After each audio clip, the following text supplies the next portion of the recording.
Il est parti 3 semaines après le diagnostic de mon cancer. J'ai élevé nos enfants seuls pendant ma chimiothérapie. Il s'est pointé à la remise des diplômes avec une nouvelle femme. Alors mon fils lui a rendu son propre chèque. Mon fils portait encore sa toge de diplômé quand il l'a fait.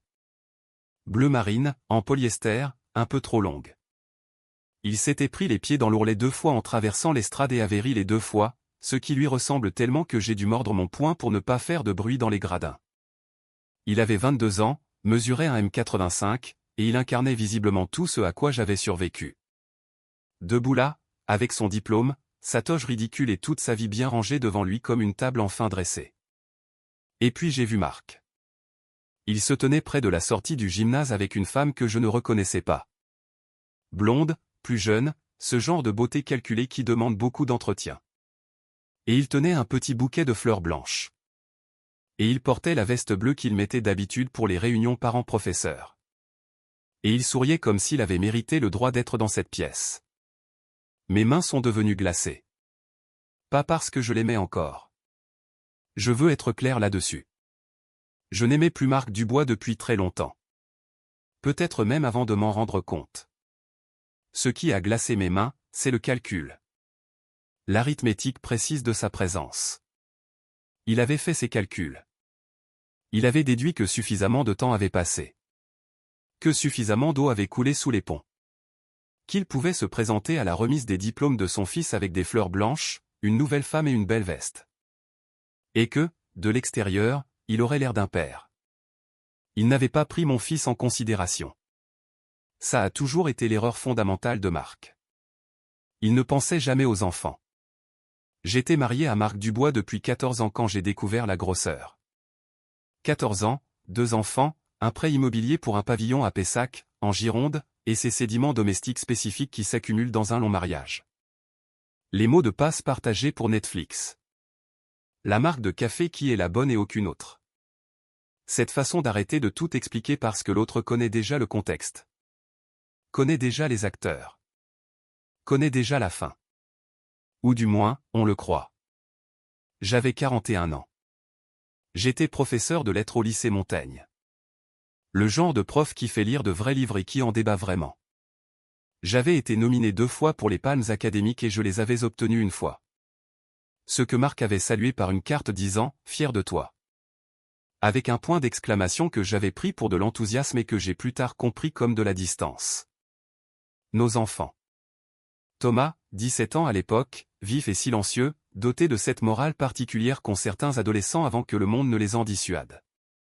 Et Chloé, 13 ans à l'époque, qui faisait du foot en compétition et qui avait l'entêtement de ma mère ainsi que la capacité de son père à entrer dans une pièce et à en devenir immédiatement le centre.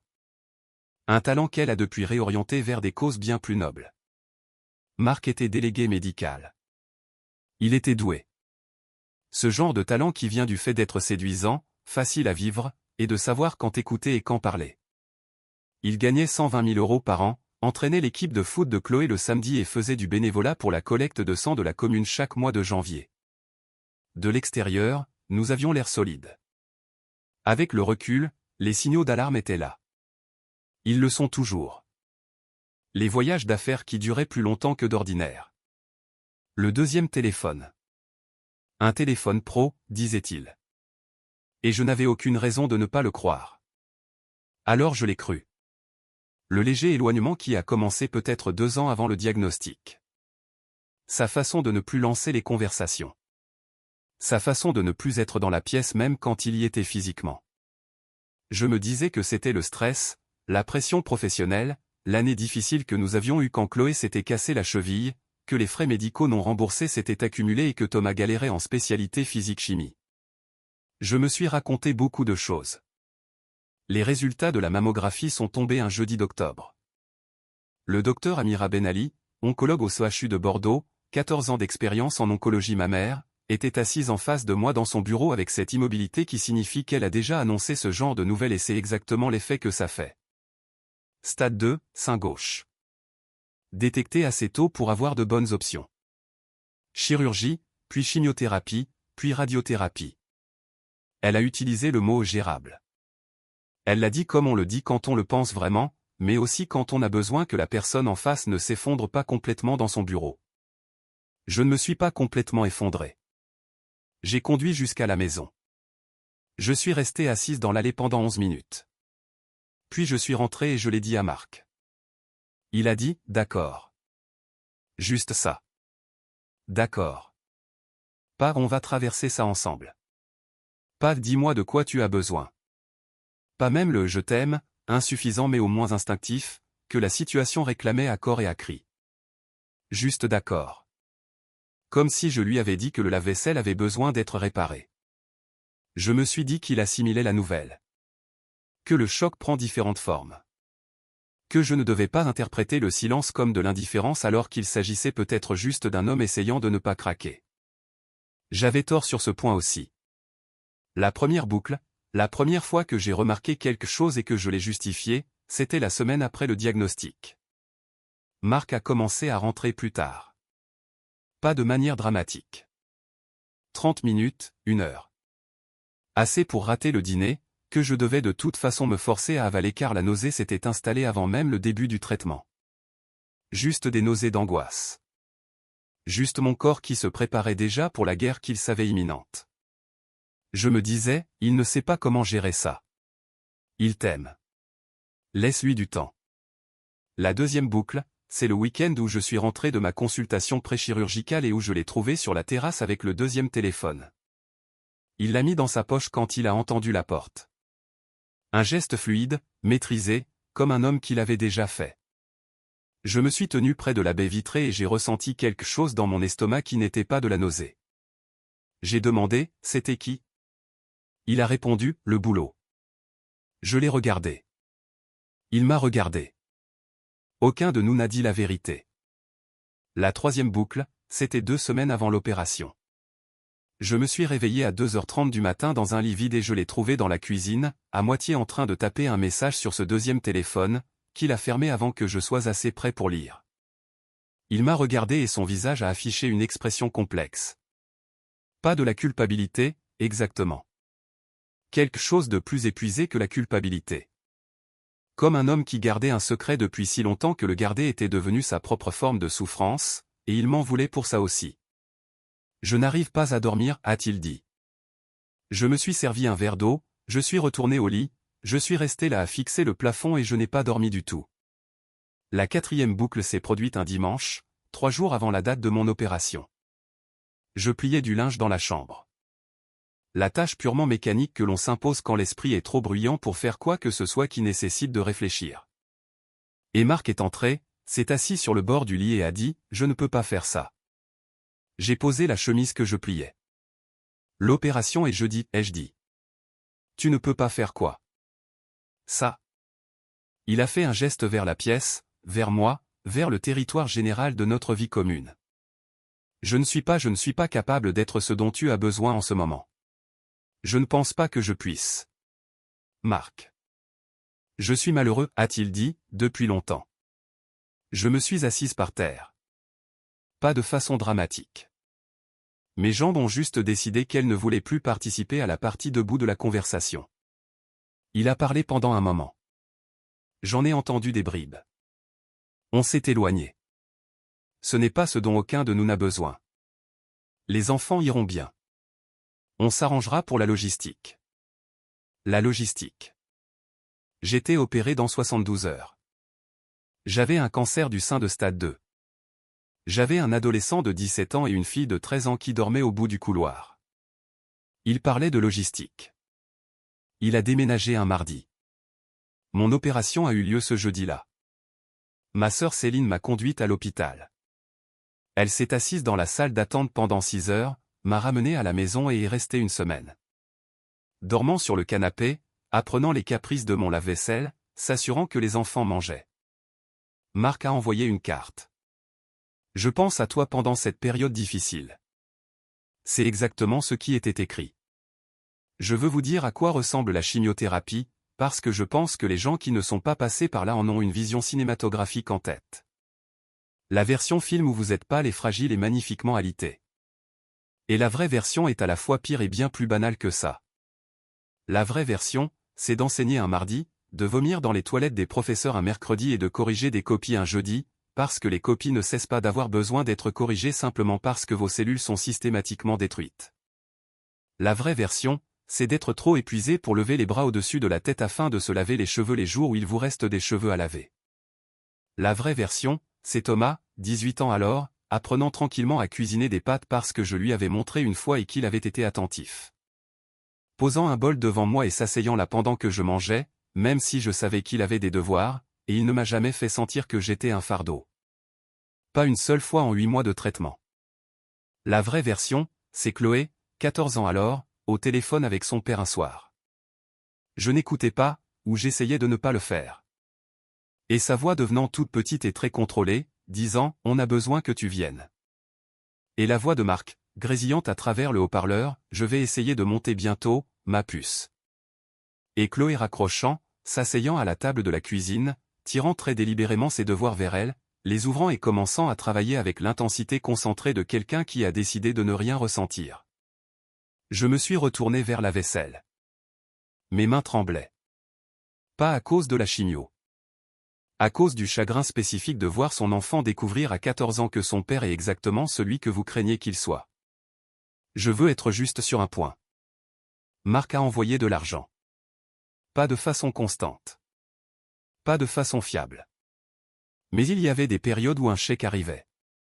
1500 € par-ci, 2000 € par-là. Et un mot qui disait des choses comme « pour les enfants ». Ou « j'espère que ça aide ». Notre avocate spécialisée en droit de la famille, maître Claire Fontaine du cabinet Fontaine et associée à Bordeaux, 12 ans de barreau et la compétence particulière d'une femme qui a entendu toutes les versions de cette histoire, m'a dit très tôt « mettez de côté tout ce qu'il envoie. Documentez chaque absence de versement et ne présumez pas que l'irrégularité est terminée. » Elle avait raison, comme souvent. Ce qu'elle ne m'a pas dit, ce qu'elle n'aurait pas pu me dire, c'est ce que Thomas faisait de ses chèques. Je ne l'ai su qu'à la remise des diplômes. Laissez-moi vous parler de l'aspect juridique de cette histoire parce qu'il a son importance et que je veux que vous compreniez ce qu'implique un divorce pendant une chimiothérapie en termes de paperasse. Maître Fontaine a demandé le divorce en novembre, le mois suivant le départ de Marc. La loi française impose un délai de réflexion, ce qui signifiait que j'étais chauve et nauséeuse, enseignant Madame Bovary à une classe de première, tout en examinant des documents de partage des biens dans ma voiture pendant ma pause déjeuner. Marc avait engagé son propre avocat, Maître Julien Renard, également basé à Bordeaux. Et les négociations avaient cette tension spécifique qui survient lorsqu'une partie a plus d'argent et l'autre plus de preuves écrites. J'avais tout gardé. Chaque SMS. Chaque trou dans son emploi du temps que j'avais noté avec la date et l'heure dans les notes de mon iPhone parce qu'une part de moi, avant même le diagnostic, savait que je montais un dossier sans savoir pourquoi. Chaque relevé bancaire. Les factures téléphoniques que j'avais réclamées légalement lors de la procédure de communication des pièces et qui montraient un numéro à Toulouse appelé 847 fois en 14 mois. Un numéro qui appartenait à une femme nommée Sophie Laurent, qui avait alors 34 ans et que Marc avait apparemment rencontré lors d'un séminaire commercial régional en 2019, et avec qui il entretenait une relation continue pendant qu'il entraînait l'équipe de foot de sa fille le samedi. Notre thérapeute, le docteur Antoine Lemaire, psychologue clinicien, 17 ans de pratique en thérapie systémique familiale, avait suggéré une thérapie de couple 8 mois avant le diagnostic. Marc y était allé 2 fois, puis avait dit qu'il était trop occupé. Je sais maintenant qu'il était déjà à Toulouse un nombre important de ces week-ends-là. Le docteur Lemaire, lorsque je le consultais individuellement pendant mon traitement, a dit quelque chose auquel j'ai souvent repensé depuis. Les personnes qui ne supportent pas la vulnérabilité partent souvent avant qu'on ne puisse les quitter. Il avait peur de vous voir malade. Alors il a fait la chose qui lui donnait l'illusion du contrôle. J'ai apprécié l'analyse. Ça n'a rien changé, mais j'ai apprécié. Maître Fontaine a obtenu une pension alimentaire, 2000 € par mois, ordonnée par le juge jusqu'aux 18 ans des 2 enfants. La part de Chloé a couru jusqu'à l'obtention de son baccalauréat. Celle de Thomas s'est arrêtée quand il a eu 18 ans. Après ça, plus rien. Aucune obligation légale pour les études supérieures, qui sont à la discrétion du tribunal en France, et contre lesquelles l'avocat de Marc a argumenté avec succès en affirmant que Marc était financièrement limite. Il remboursait alors un prêt immobilier à Toulouse. Pour une maison qu'il partageait avec Sophie. J'ai survécu au traitement. Cette phrase n'a pas assez de poids, alors je vais réessayer. J'ai survécu à 8 mois de chimiothérapie, 6 semaines de radiothérapie, une tumorectomie et 2 interventions chirurgicales supplémentaires tout en enseignant à temps plein, en coparentant 2 enfants selon un accord de garde que Marc respectait avec une fiabilité d'environ 60%. En gérant un prêt immobilier refinancé avec un salaire de prof, en assistant à chaque match de foot de Chloé et à chaque concours académique de Thomas. Et je l'ai fait sans perruque une fois que j'ai perdu mes cheveux, parce que la perruque me donnait des maux de tête et que j'ai décidé que mes élèves pouvaient apprendre à vivre avec la réalité de mon apparence. Quelques-uns ont pleuré le premier jour où ils m'ont vu. Je leur ai dit que c'était normal, qu'être ému par quelque chose de vrai n'est pas une faiblesse. Ils en ont parlé dans leurs lettres de motivation pour l'université, pour certains. Je le sais parce qu'ils me l'ont dit. J'ai survécu. Le scanner du 12e mois était bon. Le docteur Ben Ali m'a montré les images et a dit, c'est ce qu'on espérait. Ce n'est pas une femme émotive. Elle ne peut pas se le permettre dans son travail, mais elle a posé sa main sur mon bras pendant un instant, juste un instant. Je suis allé à ma voiture, je m'y suis assise et je me suis autorisé à ressentir la chose que je m'interdisais de ressentir depuis un an. Puis j'ai appelé Thomas, qui était en première année à l'université de Bordeaux avec une bourse au mérite, et j'ai dit, je suis guéri. Il n'a rien dit pendant une seconde. Puis, maman. Juste ça, mais le monde entier était dans ce mot. Les années entre le diagnostic et la remise des diplômes sont longues et aussi, dans le souvenir, compressées, comme l'est toujours une période difficile. Vous la vivez en temps réel, minute par minute, course au supermarché par course au supermarché, et puis un jour vous êtes assise dans un gymnase à regarder votre plus jeune enfant traverser la Seine dans une toge louée, et d'une manière ou d'une autre, 4 ans ont passé et vous êtes, contre toute attente, toujours là. Chloé a obtenu son bac au lycée Montaigne, mon établissement, mes couloirs, en mai, 4 ans après le diagnostic. Elle avait 17 ans. Elle avait une bourse de sport-études complète pour l'université de Montpellier grâce au foot. Elle avait l'entêtement de sa grand-mère et sa grâce bien à elle, et elle avait passé 4 ans à me regarder choisir d'être présente pour le moindre de ces moments, et je pense que c'est ce qu'elle retiendra. Thomas était monté de Bordeaux. Il avait 22 ans, venait de terminer son master en politique publique, et allait commencer un poste dans une association à l'automne. Il était assis à côté de moi dans les gradins quand j'ai vu Marc. J'ai posé ma main sur le bras de Thomas. Il l'avait déjà vu. Sa mâchoire a fait ce mouvement, s'est contractée puis relâchée, l'acte conscient d'un homme qui choisit de ne pas réagir. Et il a juste dit doucement, « Je sais.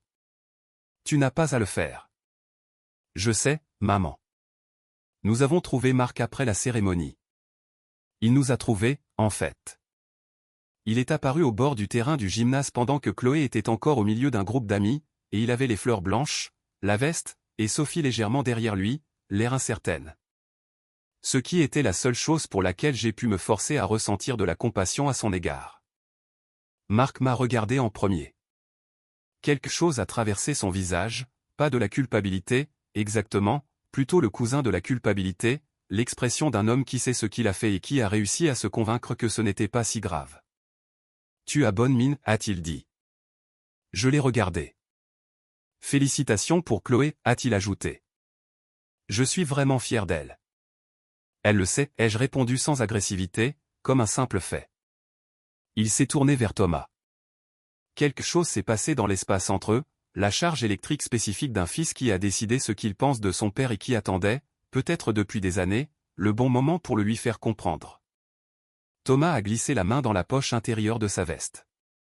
Il en a sorti une enveloppe, blanche, format lettre, légèrement cornée aux angles d'une manière qui suggérait qu'elle avait été transportée pendant un certain temps. « Ceci est à toi, a dit Thomas. » Marc a regardé l'enveloppe, puis Thomas. « Qu'est-ce que c'est ? » Chaque chèque que tu as envoyé après la fin de la pension alimentaire, après mes 18 ans, ce que tu as envoyé pour la fac. Marc s'est figé. « Je ne les ai jamais encaissés, a dit Thomas. Je veux te les rendre. » Le gymnase était bruyant autour de nous, les familles, les photos, le chaos joyeux particulier d'une remise des diplômes, et au milieu de tout ça, Marc se tenait là avec une enveloppe contenant ses propres chèques non encaissés. Et son visage affichait une expression que je n'avais jamais vue en 14 ans de mariage. « Thomas, tu as envoyé de l'argent, a dit Thomas, parce que c'était plus facile que d'être là. Je le comprends, mais je ne veux pas de la facilité. Il a pressé l'enveloppe dans la main de son père, et je ne veux pas de ton argent. Et puis il s'est retourné et a marché vers sa sœur, qui traversait le sol du gymnase avec son diplôme, sa toge, sa bourse complète et toute son immense vie devant elle. Je n'ai pas regardé Marc. J'ai suivi mon fils. Il y a un épilogue à tout ça, parce qu'il y en a toujours un. Marc m'a appelé 3 semaines plus tard. J'ai failli ne pas décrocher, et puis je me suis dit, ça fait 5 ans que je prends des décisions sur ce que je peux et ne peux pas gérer, je peux gérer ça. Il a dit, je te dois des excuses. J'ai attendu. Il a ajouté, je n'étais pas. Je n'ai pas bien géré ça, rien de tout ça. Je le sais. J'ai pensé à la carte qu'il avait envoyée après mon opération, je pense à toi pendant cette période difficile.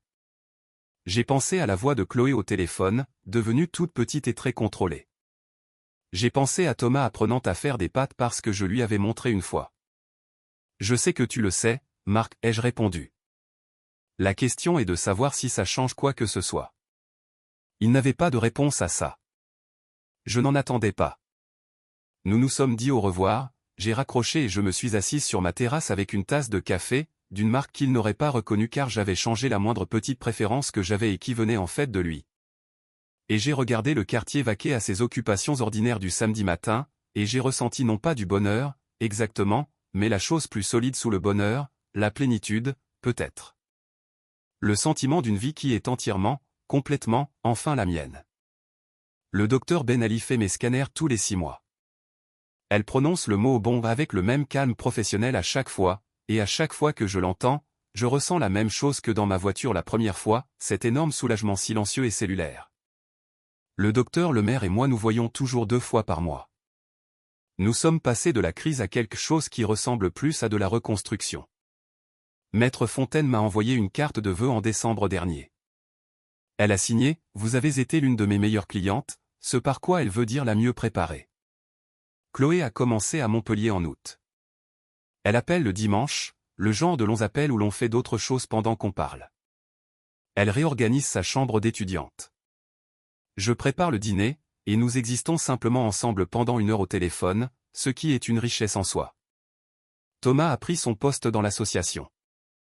Il travaille dans la politique éducative, essayant de développer des programmes d'alphabétisation dans les écoles défavorisées, ce qui est peut-être la chose qui lui ressemble le plus au monde.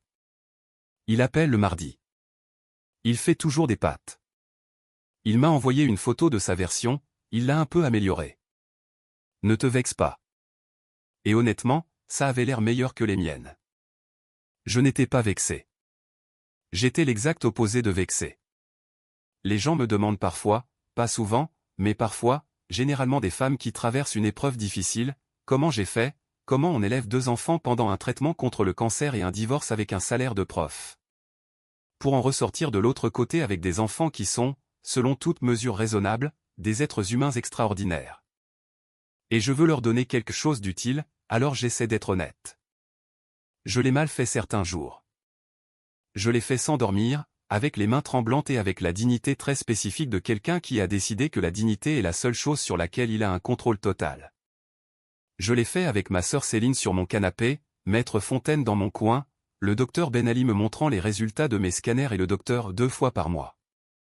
Nous sommes passés de la crise à quelque chose qui ressemble plus à de la reconstruction. Maître Fontaine m'a envoyé une carte de vœux en décembre dernier. Elle a signé « Vous avez été l'une de mes meilleures clientes », ce par quoi elle veut dire la mieux préparée. Chloé a commencé à Montpellier en août. Elle appelle le dimanche, le genre de longs appels où l'on fait d'autres choses pendant qu'on parle. Elle réorganise sa chambre d'étudiante. Je prépare le dîner, et nous existons simplement ensemble pendant 1 heure au téléphone, ce qui est une richesse en soi. Thomas a pris son poste dans l'association. Il travaille dans la politique éducative, essayant de développer des programmes d'alphabétisation dans les écoles défavorisées, ce qui est peut-être la chose qui lui ressemble le plus au monde. Il appelle le mardi. Il fait toujours des pâtes. Il m'a envoyé une photo de sa version, il l'a un peu améliorée. Ne te vexe pas. Et honnêtement, ça avait l'air meilleur que les miennes. Je n'étais pas vexé. J'étais l'exact opposé de vexé. Les gens me demandent parfois, pas souvent, mais parfois, généralement des femmes qui traversent une épreuve difficile, comment j'ai fait, comment on élève 2 enfants pendant un traitement contre le cancer et un divorce avec un salaire de prof. pour en ressortir de l'autre côté avec des enfants qui sont, selon toute mesure raisonnable, des êtres humains extraordinaires. Et je veux leur donner quelque chose d'utile, alors j'essaie d'être honnête. Je l'ai mal fait certains jours. Je l'ai fait sans dormir, avec les mains tremblantes et avec la dignité très spécifique de quelqu'un qui a décidé que la dignité est la seule chose sur laquelle il a un contrôle total. Je l'ai fait avec ma sœur Céline sur mon canapé, Maître Fontaine dans mon coin, le docteur Ben Ali me montrant les résultats de mes scanners et le docteur Lemaire me donnant les mots pour exprimer des choses que je ne savais pas nommer. Je l'ai fait parce qu'il y avait 2 personnes dans cette maison qui regardaient comment je gérais la pire chose qui me soit arrivée, et j'ai compris, pas immédiatement, pas avec grâce, mais finalement, que la façon dont je la gérais était ce que je leur enseignais. Alors j'ai assuré. J'ai corrigé les copies. J'ai assisté au match. Je me suis assise à la table de la cuisine et j'ai mangé les pâtes que mon fils avait préparées, même les jours où je n'étais pas sûr de pouvoir les garder. Et j'ai laissé ma fille me voir perdre mes cheveux et retourner travailler quand même. Et j'ai laissé mon fils voir qu'on peut survivre au fait d'être abandonné, qu'on peut survivre à la maladie, qu'on peut survivre à un homme qui décide que vous êtes trop lourde à porter, et que survivre n'est pas le plafond. C'est juste le plancher. À la remise des diplômes, quand Chloé a enfin réussi à se frayer un chemin dans la foule jusqu'à nous, elle a vu son père debout là avec l'enveloppe que Thomas venait de lui rendre. Elle a regardé Marc, puis l'enveloppe, puis Thomas. Elle a haussé un sourcil. Thomas a haussé les épaules, ce petit haussement d'épaules qui signifie « je t'expliquerai plus tard ». Chloé a regardé son père pendant une seconde de plus, pas avec colère, pas avec nostalgie, juste avec l'évaluation lucide d'une jeune femme qui a grandi en regardant sa mère traverser des épreuves difficiles et qui en a pris note, et puis elle s'est tournée vers nous, pas je, nous.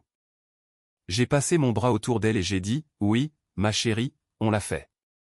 Et je pensais à chaque personne qui s'était un jour assise dans une salle d'attente, ou avait répondu à un appel téléphonique à minuit, ou préparé un bol de pâtes, ou posé une main sur l'épaule de quelqu'un dans un moment sombre, chaque personne sauf une.